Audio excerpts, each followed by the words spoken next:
नमस्कार दोस्तों, मेरा नाम है अनीशा रॉय और आज ये वीडियो उस सब्जेक्ट पे बना रही हूँ कि मुझे कैसे पता चला कि मैंने अपना जर्नी कंप्लीट कर लिया।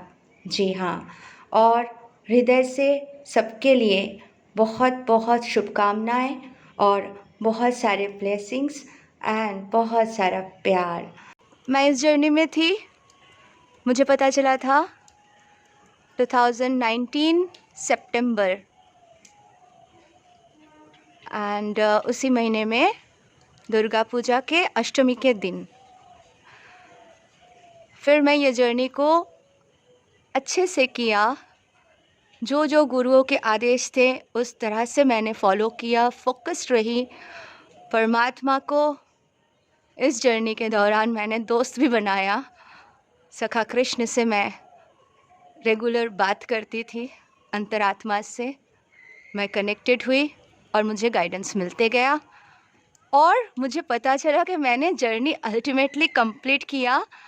7/7 पोर्टल के बाद पूनम की रात को इवन मैंने महसूस किया सखा कृष्ण के साथ बैठ के मैं बातें कर रही हूँ, और वो बातें, वो वार्तालाप मैं नेक्स्ट वीडियो बनाऊँगी। इतने ब्यूटीफुल थे, इतने अच्छे से सखा ने मुझसे बात किया, गाइड किया। मतलब उस पल को मैं कभी नहीं भुला सकती।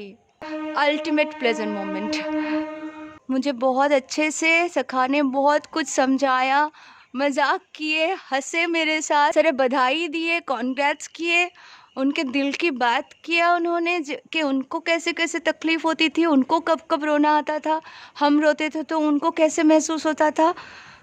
मैं नेक्स्ट वीडियो में ज़रूर बनाऊंगी। वो बहुत थोड़ा लंबा है, 3-3.5 घंटा मैंने उनसे बात किया था और मैंने उनको बोला था मुझसे आँख भी मिलाओ। तो कॉमेडी जो जो हुआ था सखा कृष्ण के साथ वो मैं नेक्स्ट वीडियो में ज़रूर बनाऊंगी।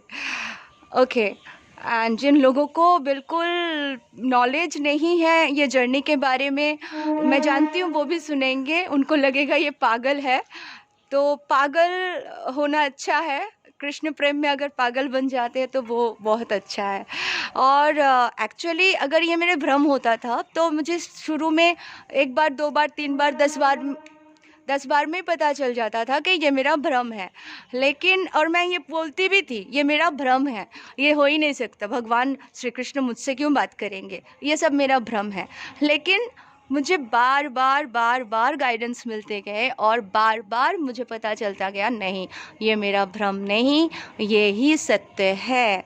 और मतलब कम से कम भगवान श्री कृष्ण ने मुझे प्रूफ दिए कि वो सही में मुझसे बात कर रहे हैं। एक बार क्या हुआ, मैं बैंक जा रही थी तो नॉर्मली तैयार वैयार होके यहाँ से 1 घंटे का रास्ता था, वो बहुत इम्पोर्टेंट काम था मेरा बैंक में, तो 1 घंटे का रास्ता था। तो मैं सोच रही थी अच्छे से चली जाऊँ और काम निपटा के आ जाऊँ। तो तैयार वैयार होके जैसे ही मैं भगवान श्री कृष्ण के फ़ोटो को जाके प्रणाम किया तो उन्होंने बोला मत जाओ। मैं फिर उनको देख के बोली मत जाओ मतलब, मैं तैयार हो गई और आप ऐसे बात कर रहे हो मत जाओ, और कोई जवाब नहीं आया, उतना ही आया था मत जाओ। तो मैं बैठ गई और फिर मैंने बोला क्यों ऐसा आया। बैंक के जो मैनेजर है वो अंकल है, तो मैंने उनको फ़ोन किया, तो मैंने बोला अंकल आज बैंक आ रही हूँ, आप हो ना। तो उन्होंने बोला नहीं बेटा अभी मत आओ, 2-3 दिन तो स्ट्राइक है, बैंक तो बंद है, बिल्कुल मत आओ, 4 तारीख के बाद या कुछ उन्होंने बताया कि खुलेगा फिर फ़ोन करके आना। मैंने बोला ओके। सखा कृष्ण को बोला थैंक यू, आपने मुझे इतना लंबा जर्नी से बचा दिया, नहीं तो मैं एकदम परेशान होकर आती थी, कोई काम नहीं बना एंड ऑल। तो ये फ़ायदा होता है परमात्मा से दोस्ती का, वो आपको हर टाइम पे आगाह करते हैं, बस आपको समझना है। और भ्रम तो हो ही नहीं सकता क्योंकि इस तरह से प्रूफ मिलते गए।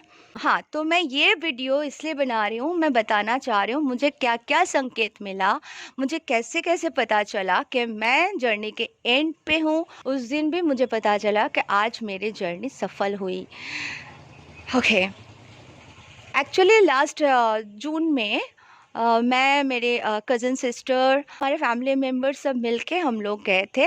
बॉक्रेश्वर के मंदिर है बाबा धाम, और वहाँ पे माँ तारा माँ की भी मंदिर है, तारापीठ, काफ़ी पॉपुलर है कलकत्ता में।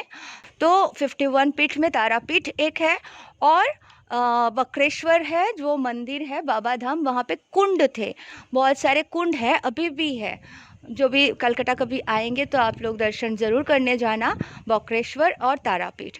और जब रास्ते में हम जा रहे थे तो वो एक शक्तिपीठ है जिसका नाम देखा था, तो उतने पॉपुलर नहीं है, बहुत ज़्यादा फेमस नहीं है। तो मैंने मेरे सिस्टर को बोला यहाँ जाएंगे, वो बोली हाँ चलो। हम लोग ना शांति निकेतन में थे उस टाइम पे, तो बोले शांति निकेतन में ही है वो, रविंद्रनाथ टैगोर के जो घर थे ना जहाँ पे, शांति निकेतन अभी भी है सब, तो वहाँ पे वो पीठ है। तो हम लोग गए, बोले पूजा करेंगे कल परसों, तो हम गए वहाँ पे एक बोर्ड था, उसमें लिखा हुआ था कि ये अंतिम शक्तिपीठ है, माता के ये अंतिम शक्तिपीठ है। वहाँ पे हमने पूजा किया, पंडित जी ने बिठा के अच्छे से पूजा करवाया, एंड उसके बाद जो वहाँ पे अगरबत्ती लगाते हैं, वहाँ के कुंड के पानी सर पे लिया और अगरबत्ती जलाना था, कुछ वहाँ के था रिचुअल्स जो हमने किया। और उसके बाद वो बोर्ड पे मेरा आँख गया, मैं पढ़ी कि वहाँ लिखा हुआ था ये अंतिम शक्तिपीठ है। तो मेरे को क्लिक किया, मैं अंतिम शक्तिपीठ में हूँ, यानी मैं अपने जर्नी के एंड पर तो नहीं हूँ। तो ये मेरा फर्स्ट क्लिक था। उसके बाद वहाँ से अच्छे से दर्शन करके सब हम लोग वापस कलकत्ता में आ गए घर पे। और वहाँ आने के बाद कुछ दिन के बाद मैं थोड़ी सी परेशान थी। शाम के टाइम पे मुझे बहुत रोना आने लगा, तो मुझे लगा ये इतने बैलेंस के बाद अचानक से इतने भयानक रोना क्यों आ रहे हैं, ये डीएम के एनर्जी तो नहीं। तो जो भी है वो भर भर के रोना आ रहा था और मैंने रोया, खूब सारा रो लिया। हाँ, रो के सखा कृष्ण को बोली मुझे कंट्रोल नहीं हो रहा है, तो उन्होंने भी बोला रो लो, तो मैंने रोया। और उसके बाद मुझे एक चैंटिंग था माता का, काली माता का एक चैंटिंग था, वो पॉपअप हुई कि मैं वो चैंटिंग करूं। तो मैं दूसरे दिन नहा धो के वो चैंटिंग करते बैठ गई थी। रोज़ 108 बार वो चैंटिंग करने लगी। यहाँ पे माँ विपत्तारिणी जी की पूजा होती है, तो मैं चैंटिंग कर रही हूँ। और भाई ने क्या किया, उस दिन पूजा हुआ था तो हम लोगों में लाल धागा बांधते हैं हाथ में, रक्षा कवच, मम्मी करती है हर साल।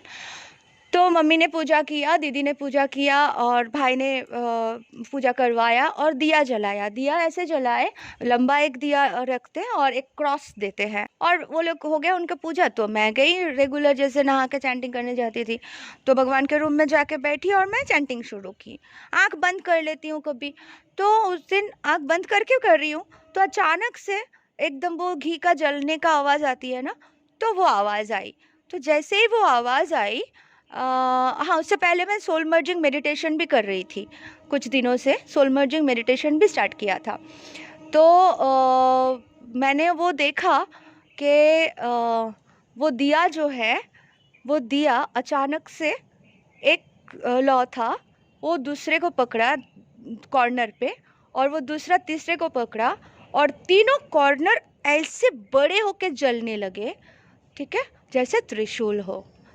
वो 1 मिनट तक मैं चैंटिंग करती गई और आँख खोल के देखती गई।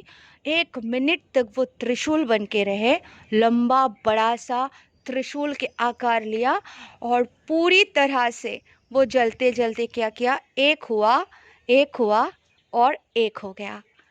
तो मुझे एकदम संकेत मिला कि मैं, मेरे अदर सोल और मेरे डिवाइन आज कंप्लीटली मर्ज हुए। दोस्तों, ये वीडियो थोड़ा लंबा होते जा रहा है, इसलिए मैं इसे 2 पार्ट में बना दूंगी और मैं शाम तक इसे अपलोड भी कर दूंगी। Thank you.